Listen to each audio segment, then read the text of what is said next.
অমিত শাহের target 21। Corona আবহেই শুরু হয়ে গেল 21-এর ওয়ার্ম আপ। গতকাল নেটওয়ার্ক 18-এ নিউজ 18-এ এক্সক্লুসিভ সাক্ষাৎকারে 21-এ বাংলায় টার্গেট বললেন অমিত শাহ। বাংলায় ক্ষমতা দখল বিজেপির দিবা স্বপ্ন বলছেন কিন্তু বিরোধীরা।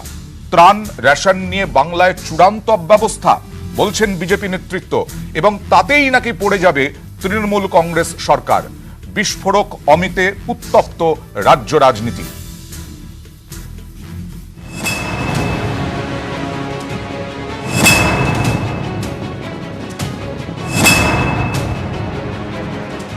जनता पार्टी वहां सरकार चलाए। করোনার হাওয়ার মাঝেই গেরুয়া ঝড়ের হুমকি। পদ্মশিবির মনে করে বাংলা জয় করতে না পারলে রামরাজ্য গঠন হবে না, তাই পরের বছর পশ্চিমবঙ্গে পাশা উল্টে দিতে মরিয়া বিজেপি। আসরে নেমে পড়ছেন নরেন্দ্র মোদীর সেনাপতি অমিত শাহ। করোনার জন্য সভা করা যাচ্ছে না, তাই এবার ভার্চুয়াল বৈঠক ভিডিও কনফারেন্সের মাধ্যমে। 9 জুন থেকে টানা 5 দিন পশ্চিমবঙ্গ বিজেপির সাংগঠনিক জেলা নেতৃত্বকে নিয়ে রণকৌশল ঠিক করবেন অমিত শাহ। মোদীর স্লোগান পূবে তাকাও, অমিত তাই পূবে ঝাঁপাচ্ছেন। একদিকে সাংগঠনিক বৈঠক, আরেকদিকে রাজনৈতিক হুঙ্কার। चुनाव होने दीजिए, भारतीय जनता पार्टी वहां पूर्ण बहुमत के साथ सरकार बनाएगी। जिस प्रकार की अव्यवस्था वहां फैली है, बंगाल की जनता परिवर्तन चाहती है। অমিত শাহের হুঙ্কার, পাল্টা তৃণমূলের কটাক্ষ। মমতা বন্দ্যোপাধ্যায় বাংলাকে এগিয়ে নিয়ে যাচ্ছেন। দুঃখী মানুষ, নিপীড়িত মানুষ, তাদের সবার একটাই আশা মমতা বন্দ্যোপাধ্যায়। অমিত শাহর ক্ষমতা আছে বাংলার 10 কোটি মানুষের হৃদয় থেকে মমতা ব্যানার্জির নাম মুছে দেওয়ার? নেই। বঙ্গজয় এবং বিহারে শক্তি বাড়ানো, এই দুই এখন অমিত শাহের পাখির চোখ। এবছর শেষে বিহারে ভোট, সেখানে এখন বিজেপি জেডিইউ এর জোট সরকার। পদ্মশিবিরের টার্গেট আগের বারের থেকেও বেশি আসন। সেই লক্ষ্যে বিহারে প্রচারে ঝড় তুলতে চান অমিত শাহ। 7 জুন ভিডিও কনফারেন্স ও ফেসবুক লাইভের মাধ্যমে তার ভার্চুয়াল সভা। অনেকে বলেন দিল্লির রাস্তা যায় উত্তরপ্রদেশ হয়ে। সেই যোগী রাজ্যে তো বিজেপির অ্যাডভান্টেজই রয়েছে। গেরুয়া শিবির চাইছে এবারে পূবের রাজ্যগুলিতেও ক্ষমতা দখল, তাই প্রধান টার্গেট বাংলা এবং অবশ্যই বিহারে আরও শক্তিশালী হয়ে ক্ষমতায় ফেরা। নিউজ 18 বাংলা। টার্গেট 21 এই অনুষ্ঠানে এই মুহূর্তে আমাদের সঙ্গে রয়েছেন বিজেপির পক্ষ থেকে জয়প্রকাশ মজুমদার, তৃণমূলের পক্ষ থেকে দেবাংশু ভট্টাচার্য, রাজনৈতিক বিশ্লেষক বিশ্বনাথ চক্রবর্তী, অধ্যাপক সুমন বন্দ্যোপাধ্যায়। একবার দেখে নেওয়া যাক বিস্তারিতভাবে 21 টার্গেট কি বললেন নিউজ 18 के अमित शाह। वेस्ट बंगाल में ममता बनर्जी पिछले काफ़ी महीनों देखा गया है कि वो कोई भी केंद्र पर एक अटैक करने में चूकती नहीं है। आपसे आपके ऊपर तो खास करके ये तक कहा है कि अमित शाह जी खुद ही क्यों नहीं बंगाल की सरकार चला लेते हैं। एक तानाशाही का माहौल बना हुआ है और जो है जो चाहते हैं बिना किसी से पूछे राहुल मुझे सुन लो, पहले एक बात का जवाब दे दूं। मैं तो नहीं चला सकता। जी जी, मैं सांसद हूं, बंगाल में जाकर मैं सरकार नहीं चला सकता, मगर इनकी इच्छा भारतीय जनता पार्टी वहां सरकार चलाए, वो बंगाल की जनता बहुत जल्द पूरी करने वाली है। चुनाव होने दीजिए, भारतीय जनता पार्टी वहां पूर्ण बहुमत के साथ सरकार बनाएगी। जिस प्रकार की अव्यवस्था वहां फैली है, बंगाल की जनता परिवर्तन चाहती है। तो उन्होंने ठीक ही कहा है कि भारतीय जनता पार्टी सरकार चला ले। उनकी मनसा बंगाल की जनता जल्दी पूरी कर दी। আমি জয়দা আপনার কাছে যাব। প্রথম, কি করে বুঝলেন আপনারা যে ভারত বাংলার মানুষ পরিবর্তন চান, মমতা বন্দ্যোপাধ্যায়কে আর চান না? কি করে বুঝলেন যে মানুষ 21-এই তৃণমূলকে বদল করবে? এটা কি একেবারেই শুধু রাজনৈতিক বাধ্যবাধকতার জন্য দাবি করা, নাকি অমিত শাহের সমীকরণের ওপরে আপনারা নির্ভর করছেন?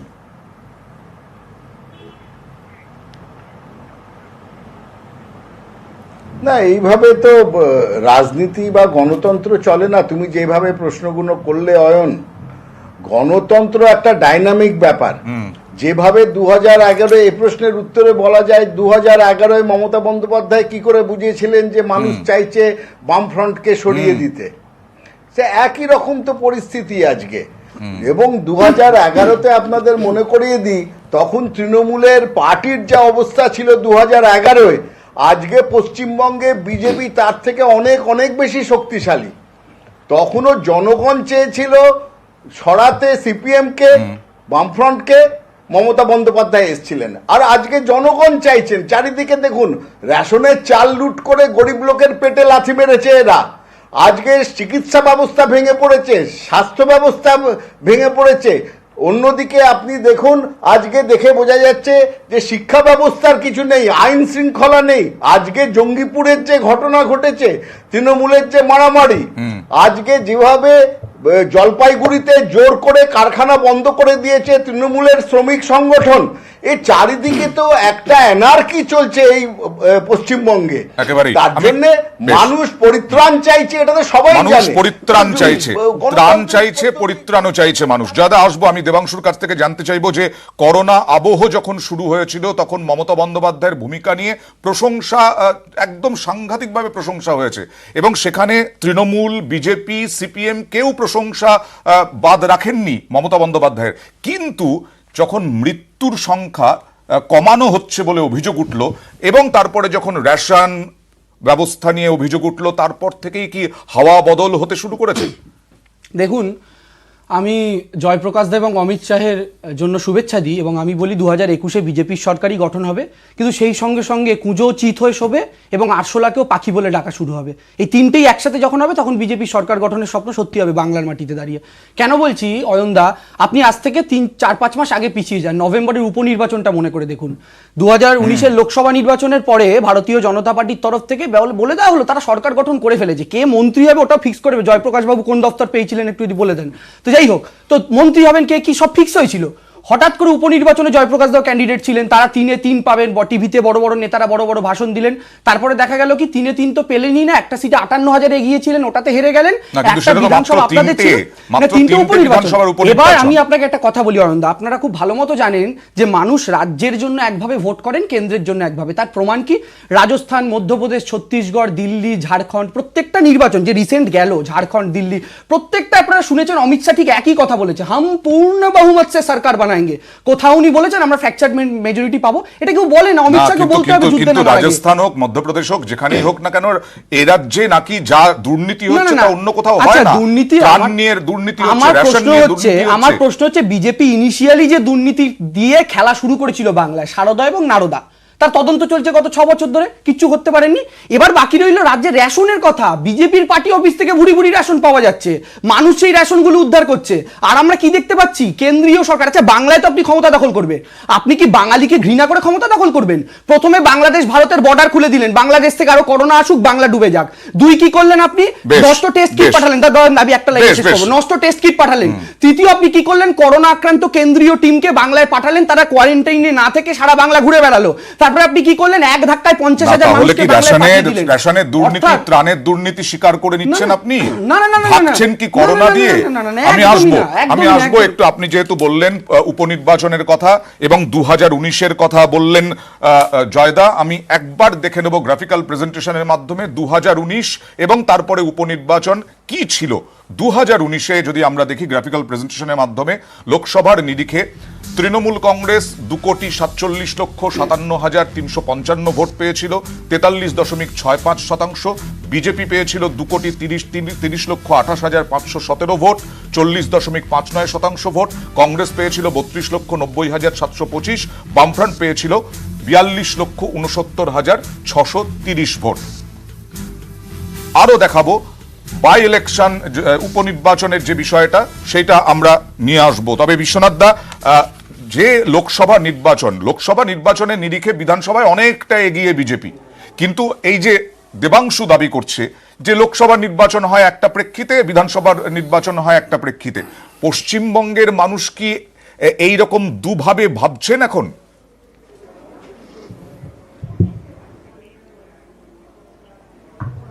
না দেখো, পশ্চিমবাংলার মানুষ এই মুহূর্তে যেটা ভাবছে সেটা হলো করোনা থেকে মুক্ত হব কি করে।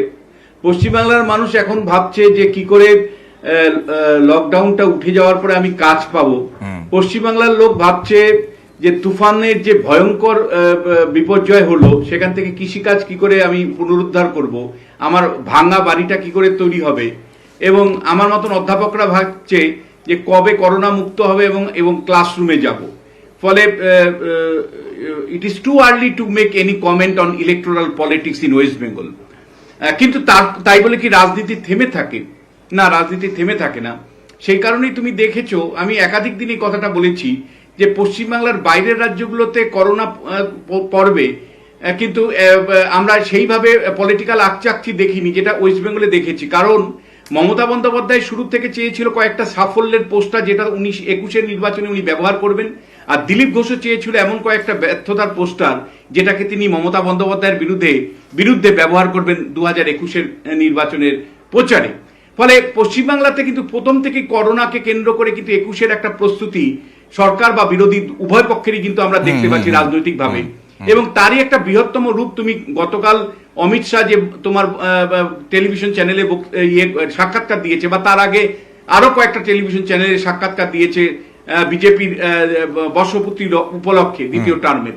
ফলে সেখানে কিন্তু বেসিক্যালি যেটা বলবার চেষ্টা করেছে সেটা হলো যে 2021টা যে বিজেপির কাছে টার্গেট, যেটা অমিত শাহ তোমার মনে থাকতে পারে লোকসভা নির্বাচনের আগে 19 নির্বাচনের আগে তিনি বাংলায় এসে বলেছিলেন যে 42টা আসনের মধ্যে 22টা আসন আমরা জিততে চাই লক্ষ্য। এক্ষেত্রে আমি কয়েকটা ইন্টারভিউতে দেখছিলাম তিনি একেবারে খুব স্পষ্টভাবে বলছে যে বাংলা আমাদের টার্গেট এবং বাংলাতে সরকারের পরিবর্তন তারা চাইছে এবং নতুন সরকার চাইছে। প্রশ্নটা হচ্ছে যে মানুষ কি এই প্রশ্নগুলোর উত্তর এই মুহূর্তে দিতে রাজি আছে, বা মানুষের মনোগত অবস্থা কি আমি আসবো এই মুহূর্তে দিতে রাজি আছে কিনা সেটা পরের প্রশ্ন। কিন্তু করোনা আবহতে ভোটও হবে, করোনা আবহ একসময় মিটেও যাবে। কিন্তু জয়দা, আজকে এই যে বিশ্বনাথ দা বললেন যে করোনার শুরু থেকে যেভাবে কেন্দ্রের বিরোধিতা করে এসেছেন মমতা বন্দ্যোপাধ্যায় প্রত্যেকটা বিষয়, আজকে দেবাংশু যে বিষয়গুলো উত্থাপন করলো, আজকে আপনারা রেশন ত্রাণ নিয়ে যে অভিযোগ করছেন সেটা কি অতটা জোরদার হয়েছে?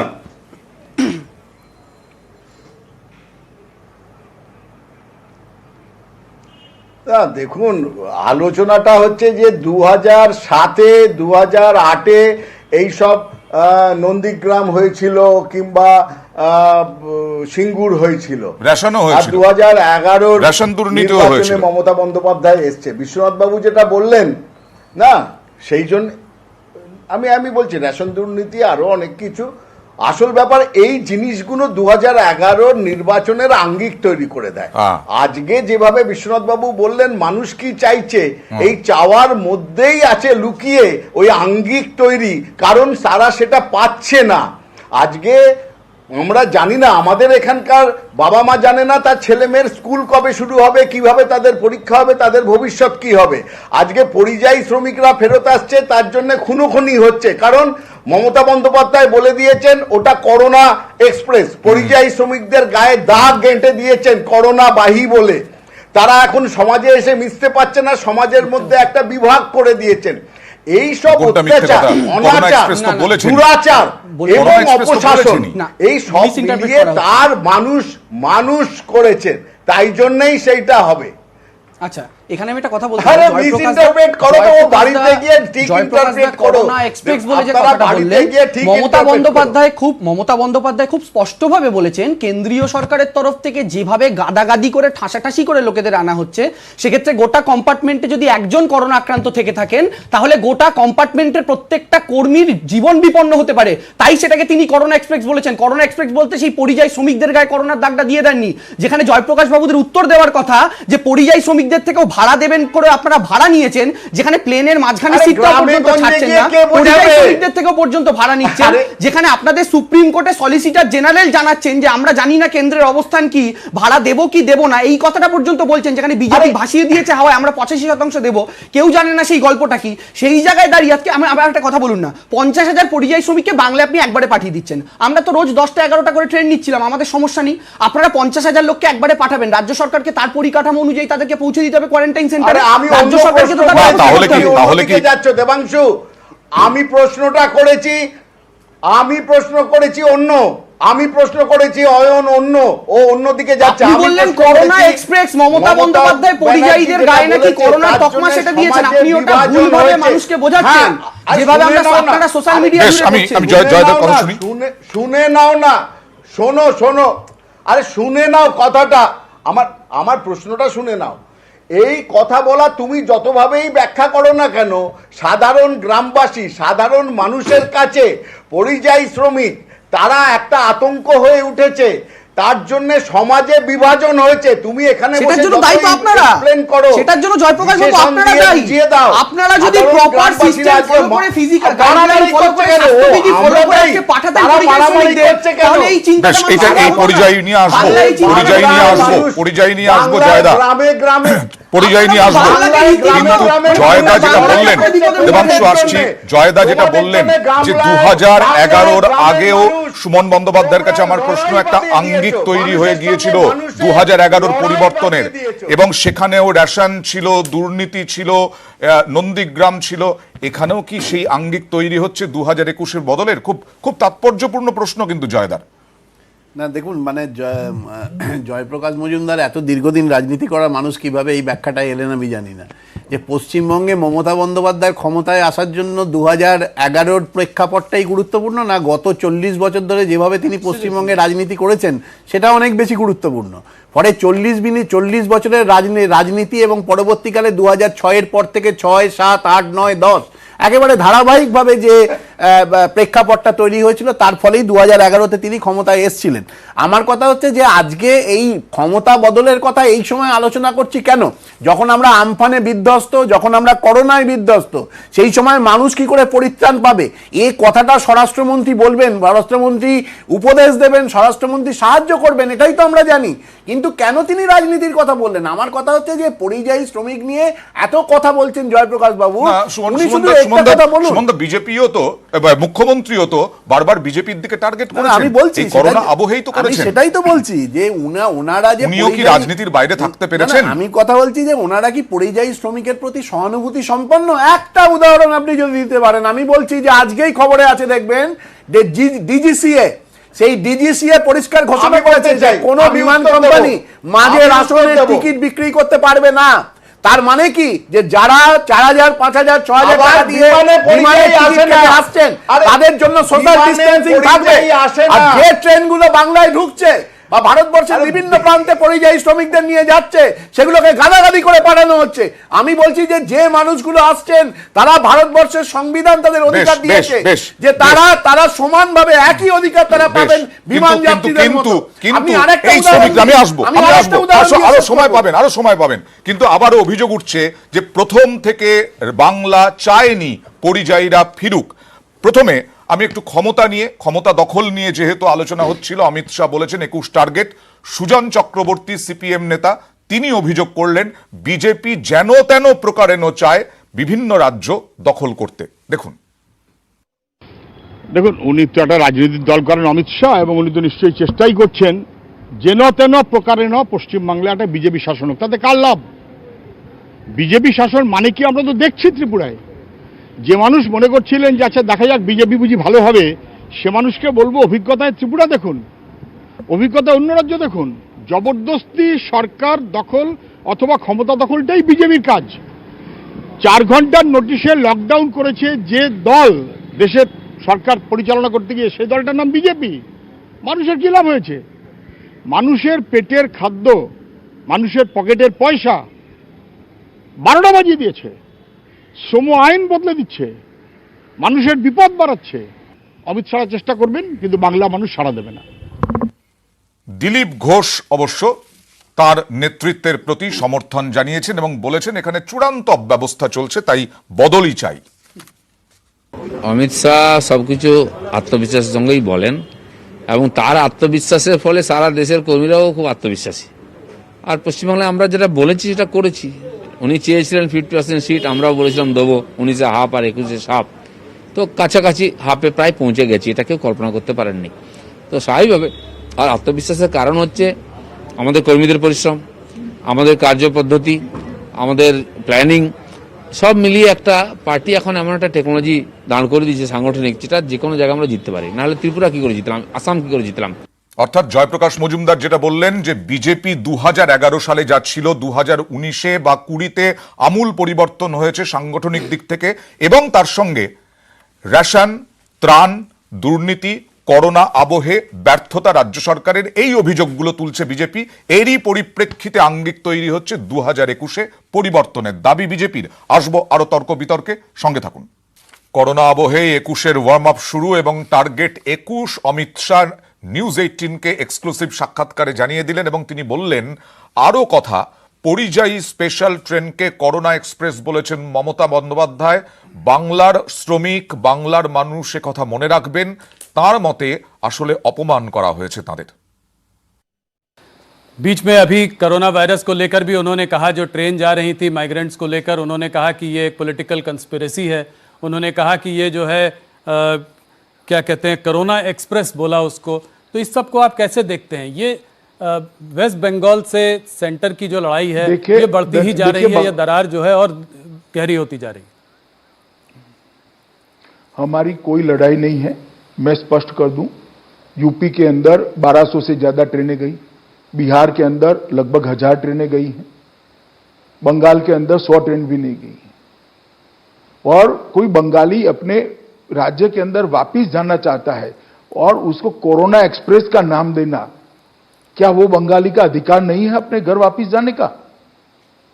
मैं आपकी चैनल के माध्यम से ममता दीदी को पूछना चाहता हूं, क्या गुनाह है वो बंगाली नागरिक का जो कहीं तमिलनाडु में बैठा है, गुजरात में बैठा है, महाराष्ट्र में बैठा है, वो अपने परिवार के साथ इस संकट के समय रहना चाहता है, तो उनको वापिस न भेजे केंद्र सरकार? और सब राज्यों ने अपने अपने प्रवासी मजदूरों को लिया है, सिर्फ बंगाल में नहीं गए, सबसे कम बंगाल ने लिया है, आज भी ट्रेनें नहीं ले रही।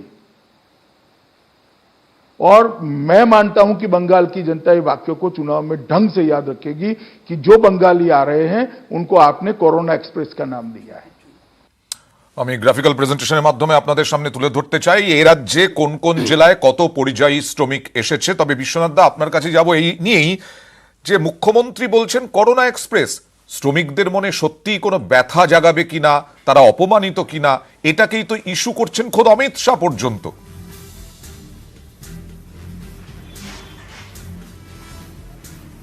না দেখো, এখানে আমার থেকে বেটার বলবে তৃণমূলের কংগ্রেসের তরফ থেকে যারা আছে, মানে দেবাংশু বা সুমনরা বেটার বলবে, বা জয়প্রকাশ দা বিজেপির জায়গা থেকে আমার থেকে অনেক বেটার বলবে। তবে আমি একটা বলতে চাই যে আমি তোমাকে যেটা শুরুতেই বললাম যে করোনা অন্য রাজ্যের ক্ষেত্রে একটা এপিডেমিক হলেও পশ্চিমবাংলার ক্ষেত্রে কিন্তু এপিডেমিকের পাশাপাশি একটা 2021-এর প্রস্তুতিও বটে। এই সবগুলো রাজনৈতিক দল কিন্তু জনসেবা, সরকারি কাজকর্ম করছি, বিরোধিতা করছি, যেটাই করছে সেটা কিন্তু একটা অভীষ্ট লক্ষ্য নিয়ে, যে 21-এর নির্বাচনকে সামনে রেখে। সেখানে মমতা বন্দ্যোপাধ্যায় যেমন সাফল্য দাবি করছে, তেমনি দিলীপ ঘোষরা ব্যর্থতা, মমতা বন্দ্যোপাধ্যায় কোথায় আছে সেটাকে তুলে ধরতে চাইছে। ফলে এই পরিযায়ী শ্রমিক ভারতবর্ষের অন্য কোনো রাজ্যে কিন্তু ইস্যু নয়, কিন্তু পশ্চিমবাংলার ক্ষেত্রে এটা প্রথম দিন থেকে ইস্যু হতে পারে। মমতা বন্দ্যোপাধ্যায় যদি করোনা এক্সপ্রেস এই শব্দ বন্ধটাই তো এখন বিতর্কের জায়গা নিয়েছে। একজন রাজনৈতিক বিশ্লেষক হিসেবে আপনি কি মনে করেন, এটা কি অপমানিত করা হলো শ্রমিকদের?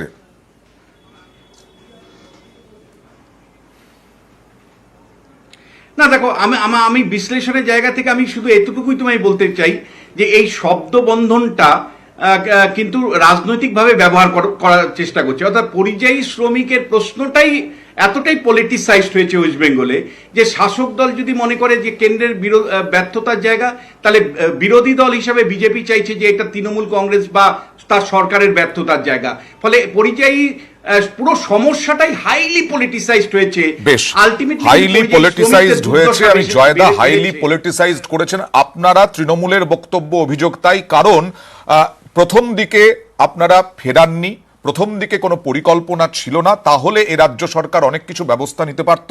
যখন ফিরিয়েছেন তখন সংক্রমিত অবস্থায় শ্রমিকদেরকে ফিরিয়েছেন। তারা এক একজন করোনা সংক্রমণ নিয়ে গ্রামে গেছে এবং এই গ্রাম বাংলাকে সংক্রমিত করেছেন, এটাই অভিযোগ।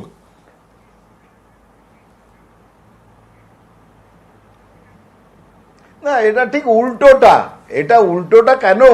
দেখুন, মে মাসের প্রথম থেকে শুরু হয়েছে শ্রমিক এক্সপ্রেসের কথা এবং রেল দিয়েছে মে মাসের প্রথম থেকে। সব রাজ্যকে বলা হয়েছে, নোডাল অফিসার করতে বলা হয়েছে। এবং বলা হয়েছে তোমাদের অন্য রাজ্যে যারা যারা আছে তার লিস্ট করে তোমরা বলো, আমরা ট্রেন দেবো, যত ট্রেন চাও তত ট্রেন দেবো। ভেবে দেখুন এই কথাতে ইউপি হাজারের বেশি ট্রেন নিল। তারা প্রথম 50 দিন ওই যে মার্চ মাস থেকে মে মাস পর্যন্ত তারা তাদের সব স্টেশনগুলোতে রেডি রাখলো, কোয়ারেন্টাইন সেন্টার করলো, স্বাস্থ্যকেন্দ্র করলো, আর আমাদের এখানকার মমতা বন্দ্যোপাধ্যায় আর তৃণমূল কংগ্রেস ঘুমোচ্ছিল। তাই জন্যে তাদের এই প্রস্তুতি নিতেই সব থেকে দেরি। ফলে আজ পর্যন্ত তারা বোধহয় সর্বসাকুল্যে 40টা না 50টা ট্রেন নিতে পেরেছে। এখনো পর্যন্ত বাঙালিরা অন্য রাজ্যে পড়ে আছে, নিতে পারছে না। তাহলে ইউপি, বিহার, ঝাড়খণ্ড যেটা প্ল্যান করে নিতে পারলো মমতা বন্দ্যোপাধ্যায় একদিকে করোনার আমি বলি, আমাকে আগে উত্তরগুলো একটু দিতে দিতে হবে, কারণ অনেকগুলো জমে আছে। প্রথমত জয়প্রকাশ একটু দাঁড়ান। প্রথমত বিষয়টা হচ্ছে বাংলার মানুষ যারা এই মুহূর্তে নিউজ 18 এর দর্শকরা চাইছে না করোনার শ্রমিক, যারা এই মুহূর্তে জয়প্রকাশ দা আপনার সঙ্গে ইন্টারেক্ট করে একটু দাঁড়ান, যারা এই মুহূর্তে নিউজ 18 বাংলার দর্শক টিভির সামনে বসে আছে তারা ভীষণ বুদ্ধিমান, এবং এটা বাংলা তো, এটা উত্তরপ্রদেশও নয় বিহারও নয়, যেমন উনি উদাহরণটা দিচ্ছেন। আচ্ছা, অমিত শাহ বাবু উত্তরপ্রদেশ বিহারের এক্সাম্পল দিলেন এবং উত্তরপ্রদেশ বিহারে কত ট্রেন গেছে তার সাথে বাংলার তুলনা করলেন। আচ্ছা, এই অমিত শাহেরই কেন্দ্রীয় সরকার সুপ্রিম কোর্টকে কি জানিয়েছে? এই কেন্দ্রীয় সরকারের সলিসিটর জেনারেল সুপ্রিম কোর্টকে বলেছে গোটা দেশে যত পরিযায়ী শ্রমিক তার 80%ই হচ্ছে উত্তরপ্রদেশ এবং বিহারের। তো যেখানে গোটা দেশের পরিযায়ী শ্রমিকের 80%ই উত্তরপ্রদেশ বিহারের, সেখানে ট্রেনের সংখ্যাটা স্বাভাবিকভাবেই তাদের বেশি হবে। তো তার মানে আইদার কেন্দ্রীয় সরকারের সলিসিটর জেনারেল মিথ্যা কথা বলছেন, আইদার অমিত শাহ মিথ্যা কথা বলছেন। দ্বিতীয় যেটা আমি বলতে চাই কি, অমিত শাহ না এরকম কোনো কথা বলেনি। আচ্ছা, জয়প্রকাশ বাবু আপনার সঙ্গে ইন্টারভিউ করে আমাকে বলতে দেবেন। বাংলা থেকে বহু লক্ষ লক্ষ মানুষ বাইরে যান কাজ করতে, এখন বহু লক্ষ বিষয়টা লক্ষ মানুষ কাজ করতে যান। আমি একটা কথা বলি যে বাংলা থেকে সুপ্রিম কোর্ট নিয়ে মিথ্যা কথা বলা উচিত না। আরে জয়প্রকাশ দা, আপনারা দেখুন আপনাদের সলিসিটর জেনারেল কি বলেছে। সারাদিন টিভিতে বসে থাকলে হবে? একটু খবরগুলো দেখতে হবে তো, একটু দেখুন কি বলেছে। আমি না দেখে বলছি না, আপনাকে চ্যালেঞ্জ করলাম। আরে কেন বলছো মিথ্যা কথা বলছো? আমি আপনি তো দাদা আপনি বলছেন, আমাকে বলতে দিন, আমি একটু না না, আমার বক্তব্য হচ্ছে বহু লক্ষ লক্ষ মানুষ এখানে কাজ না পেয়ে বাইরে যান, এবং ট্রেন শুধু নয়, বাসে করে, লরিতে করে, পায়ে হেঁটে এ রাজ্যে এসেছেন অনেকেই। একদম জয়প্রকাশ বাবু বলে গেলে কি করে বলবো? এখন বিষয়টা হচ্ছে দেখুন অয়নদা, প্রত্যেকটা রাজ্য থেকে প্রত্যেকটা রাজ্যে কাজে যান। বাংলা কিন্তু আপনি যদি নর্মাল পার্সেন্টেজের হিসাবে দেখেন, কেন্দ্রীয় সরকারের যেটা সলিসিটর জেনারেল সুপ্রিম কোর্টে বলেছে বাংলার সংখ্যাটা খুব কম। তাহলে কি বাংলা থেকে কেউ বাইরে কাজ করতে যায় না? স্বাভাবিকভাবেই বাংলা থেকে বাইরে কাজ করতে যায়, তেমন অন্যান্য রাজ্য থেকেও বাংলায় কাজ করতে আসে। তার উদাহরণ কি, এই বাংলায় 711টা ক্যাম্প করে প্রায় 2,30,000। আরে জয়প্রকাশ বাবু আমাকে বলতে দিন না, আপনি কি হচ্ছে জয়প্রকাশ বাবু? একই দূরে বসে রয়েছেন, একটু সভ্যতার মাত্রা রাখুন না। মানুষ তো স্বাভাবিকভাবে মানসিকভাবে এখন বিপর্যস্ত রয়েছে, এখন কি রাজনীতি করছেন বলতে দিন একটু। আপনার সময় আটকাইনি আমি। 2,30,000-এর উপরে ভিন রাজ্যের মানুষ, যারা অন্যান্য রাজ্যের মানুষ, তারা আমি আসছি জয়দা আসছি, জয়দা 1 মিনিট আসছি। আমি আমি আমি আমি আমি আমি দেবাংশুকেই বলছি যে অনীহা ছিল কিনা প্রথম থেকে। না না, অনীহা ছিল না। কেন ছিল না আমি তো সেটাই বলতে দিন, না দিলে তো আমি বলবো। 2,30,000-এর উপরে অন্য রাজ্যের শ্রমিক তারা কিন্তু এই বাংলায় রয়েছেন, যত্নে রয়েছেন, 711টা ক্যাম্পে রয়েছেন, এবং তাদের কিন্তু অধিকাংশই বিজেপি শাসিত রাজ্য থেকে বাংলায় কাজ করতে আসেন। আপনার যেখানে স্টুডিও সেই সল্টলেকে ওলা উবের চালু হলে একটু গিয়ে উঠবেন, দেখবেন তারা কোন রাজ্য থেকে কাজ করতে আসছে। হাওড়া স্টেশনে, শিয়ালদা স্টেশনে গিয়ে রোজ দাঁড়াবেন, দেখবেন কোন রাজ্য থেকে তারা কাজ করতে আসছে। আমি উদাহরণটা শুধু এইটুকুনি দিচ্ছি না। আজকে আপনি কটা ঘটনা দেখেছেন বলুন তো, বাংলা থেকে এই ভিন রাজ্যের শ্রমিকরা যেতে গিয়ে কেউ ট্রেনের চাকায় পিষে মারা গেছেন, কেউ মারা গেছেন। কেন? মমতা বন্দ্যোপাধ্যায় তাদের যত্নে রেখেছেন অন্য রাজ্যের শ্রমিক হলেও। আর এবার একটা কথা শুনে রাখুন জয়প্রকাশ দা, মমতা বন্দ্যোপাধ্যায় যখন শুরুতে 4 ঘন্টা, আপনারা বলুন তো কি দরকার ছিল? 4 ঘন্টার নোটিশে লকডাউন ঘোষণা করলেন। পরিযায়ী শ্রমিকের 100 জনের মধ্যে সেদিন যদি 5 জনের আক্রান্ত হওয়ার সম্ভাবনা থাকতো, স্বাভাবিকভাবেই আজকে 50 জনের সম্ভাবনা। তাহলে সেদিনকে যদি আপনি এনে নিতেন, তাহলে আজকে কোনো রাজ্যের সামনে বিপদের খাড়াটা ঝুলতো না। আপনারা তো ইন্টেনশনালি বাংলাকে মার্ডার করতে চাইছেন, গোটা রাজ্যটাকে আগুন জ্বালিয়ে শেষ করতে চাইছেন, করোনার চাদরে মুড়ে দিতে চাইছেন। তাই একের পর এক সিদ্ধান্ত জয়দার রিঅ্যাকশন নেব। তুমি বড় অভিযোগ করেছো দেবাংশু, বড় অভিযোগ। দেবাংশুর বড় অভিযোগ, প্লিজ প্লিজ দেবাংশুর বড় অভিযোগ, জয়দারা এখানে আগুন জ্বালানোর চেষ্টা করছে, বাংলাটাকে ধ্বংস করার চেষ্টা করছে। আমি আসবো দেখে নেওয়া যাক প্রথমে ফিরহাদ হাকিম, সুজন চক্রবর্তী, অধীর রঞ্জন চৌধুরী, দিলীপ ঘোষ কি বলছেন এই করোনা এক্সপ্রেস নিয়ে। থেকেই যদি পরিযায়ী শ্রমিক পাঠাতেন আস্তে আস্তে আস্তে আস্তে, তাহলে আমরা সবার টেস্ট করতে পারতাম, সবাইকে কোয়ারেন্টাইনে রাখতে পারতাম, আস্তে আস্তে তারা গ্রামে সুন্দরভাবে ফিরে যেত। আজকে একটা অরাজকতার সৃষ্টি করার জন্য। লজ্জা লাগছিল অমিত শাহ আর নরেন্দ্র মোদীর, বাংলায় কি করে এত কম হলো করোনা, বাংলাকে করোনা বাড়াও, নাহলে গুজরাট বদনাম হয়ে যাবে। তাই পরিকল্পনা করে পরিযায়ী শ্রমিকগুলোকে এতদিন ধরে ওখানে আটকে রেখে তাদের দেশে পুরো ছড়িয়ে দিয়ে তাদের পাঠানো হলো বাংলায় সংক্রামক ছড়িয়ে দেওয়ার জন্য। বাংলার মানুষকে বাইরে যেতে হয়েছে, তাদের পরিযায়ী বলে নাম দেওয়া হয়েছে। এখন তারা ফিরে আসবেনই, কারণ তারা খাওয়া পাননি, তারা থাকার ব্যবস্থা করতে পারছেন না, তাদের পকেটে পয়সা নেই, ভিটে মাটির টান। দিল্লি দায়িত্ব অস্বীকার করলো, না আমরা টাকা দিয়ে পাঠাবো না, তো দিল্লির দায়িত্ব ছিল, অপদার্থতা দিল্লির কম। দিল্লি এমন দায়িত্ব পালন করলো না, রাজ্য সমান, রাজ্য ট্রেন দিল না, ট্রেন দেবে না, ট্রেনে আনবে না। ফলে মানুষগুলো কি করবে? সেই মানুষগুলো বাধ্য হয়ে নিজেদের কপর্দক শূন্য হয়ে পকেটের সমস্ত সম্পত্তি কার্যত বেচে দিয়ে পারলে প্রায় কপর্দক শূন্য অবস্থায় হাজার হাজার টাকা খরচ করে নিজেদের ব্যবস্থায় নিজেদের খরচে তারা ফিরছে। পরিযায়ী শ্রমিকরা এসে মুর্শিদাবাদে করোনা বাড়িয়ে দিল, এ কথা বলার পাশাপাশি সূক্ষ্মভাবে এখানটা একটা সাম্প্রদায়িক খেলা পরিযায়ী মানে সব মুসলমানরা এসে এখানটায় করোনা বাড়িয়ে দিল। দেখো অধীর চৌধুরী সব মুসলমানদেরকে মুর্শিদাবাদে ঢুকিয়ে করোনার প্রসার ঘটাতে সাহায্য। রাজ্যগুলি যখন চেয়েছে তাদের লোকদের ফিরিয়ে আনতে, তখন কেন্দ্র সরকার ট্রেনের ব্যবস্থা করেছে। যে রাজ্য চেয়েছে সেখানে ট্রেন গেছে, পশ্চিমবঙ্গ চাইনি। প্রথম থেকেই এই পরিযায়ী শ্রমিকদের দায়িত্বটা মমতা ব্যানার্জি নিতে চাননি। ফলে তাদের যা দুর্দশা হয়েছে ওখানে, তারা বাধ্য হয়েছেন রাস্তায় হাঁটতে, বেরিয়ে আসতে, 600 কিলোমিটার হাঁটতে। তারা বাধ্য হয়েছেন ট্রাকে বাসে করে পালিয়ে আসতে, অ্যাক্সিডেন্টে মারা গেছেন, রেল লাইনের উপর দিয়ে হাঁটছেন। অন্যান্য রাজ্যের শ্রমিকরা যখন চলে গেলেন ঘর খালি করে, আমাদের রাজ্যের শ্রমিকরা তখন ভাবছেন যে আমরা তো ভগবানের ভরসায় বেঁচে আছি, আমাদের তো কোনো নিয়ে যাবে না, বেরিয়ে পড়ি। দুর্দশা আরো বেড়েছে। আমি জয়দা এইখানে যোগ করছি যে আপনাদের বিরুদ্ধে অভিযোগ করোনা সংক্রমণ বাড়ানোর জন্য এইভাবে পরিযায়ীদের ফিরিয়েছেন।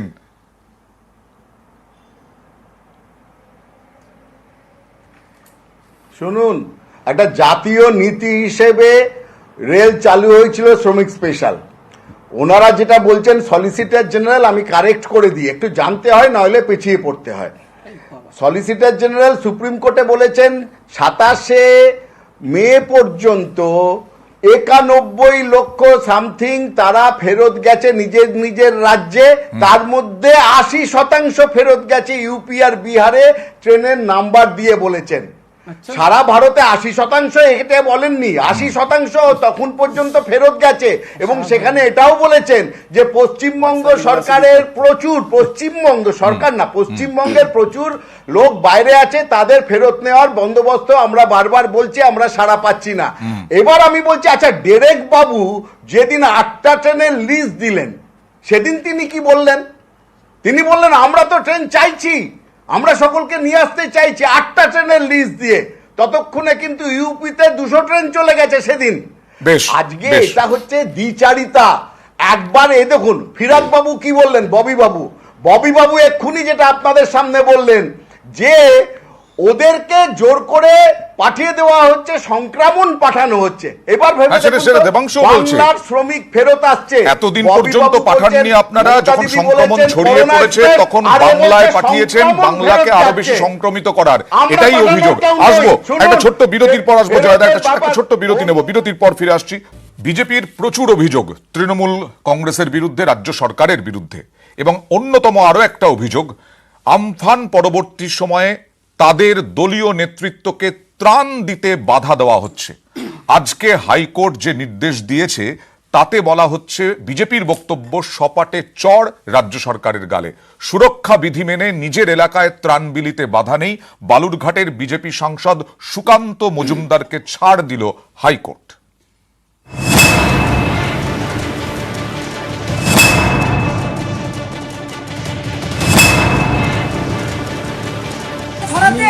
আমি N19 মাস্ক ইউজ করছি, আর এই সময় পাঁচিল কোনটা কেন? 23শে এপ্রিল তখন লকডাউন। নিজের এলাকায় দুস্থদের ত্রাণ বিলি করতে চান বালুরঘাটের বিজেপি সাংসদ সুকান্ত মজুমদার। অভিযোগ, তখনই বিজেপি সাংসদকে আটক করে পুলিশ। তো जो पश्चिम बंगाल के सरकार ने किसी रेजिम में जो লকডাউনের মধ্যে সাংসদ বাইরে বেরোনোয় প্রশাসন হোম কোয়ারেন্টিনের চিঠিও ধরায়। প্রশাসনের সিদ্ধান্তকে চ্যালেঞ্জ করে হাইকোর্টে মামলা করেন সুকান্ত মজুমদার। সেই মামলাতেই জয়ী বিজেপি সাংসদ। ভিডিও শুনানিতে হাইকোর্টের বিচারপতি দেবাংশু বসাক সাংসদকে ত্রাণ বিলির অনুমতি দিয়েছেন। সুরক্ষা বিধি মেনে ত্রাণ বিলি করতে বাধা নেই সাংসদের। যতবার ত্রাণ দিতে গেছি সেই সময় আমাকে ইচ্ছে করে এবং রাজনৈতিক উদ্দেশ্য প্রণোদিতভাবে বারবার জেলা প্রশাসনের তরফে আটকানো হয়েছিল। আমি হাইকোর্টে একটি রিট পিটিশন দাখিল করেছিলাম। ওনারা বলেছেন যে আমরা ত্রাণ দিতে পারবো যে কোনো জায়গায়, প্রশাসন আমাদেরকে আটকাতে পারবে না এবং আমাদেরকে কোভিড-19-এর যে ইনস্ট্রাকশনগুলো আছে সেগুলো মেনে চলতে হবে, যেটা আমরা বরাবরই মানি। বিজেপি সাংসদ সুকান্ত মজুমদার প্রচার পেতে চাইছেন। কটাক্ষ দক্ষিণ দিনাজপুরের তৃণমূল সভাপতি অর্পিতা ঘোষের। প্রথমত ত্রাণ বিলিতে ওকে কোথায় বাধা দেওয়া হচ্ছে?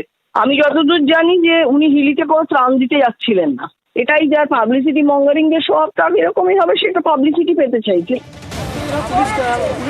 সাংসদের ত্রাণ বিলির অনুমতি নিয়ে হাইকোর্টের নির্দেশকে হাতিয়ার করছে বিজেপি। এরপরে রাজ্য জুড়ে আরও ত্রাণ বিলি কর্মসূচিতে জোর দিচ্ছে পদ্ম শিবির। অর্ণব হাজরা ও অনুপ সান্যাল, নিউজ 18 বাংলা। সুমন বন্দ্যোপাধ্যায়ের কাছে আমার প্রশ্ন যে কি, কেন এই বাধা? আজকে হাইকোর্টে যেতে হলো কেন? আজকে লকেট চট্টোপাধ্যায়, দিলীপ ঘোষ, সুকান্ত মজুমদার, আরো অনেক নেতৃত্বকে আমরা দেখেছি বাধা দেওয়া হচ্ছে।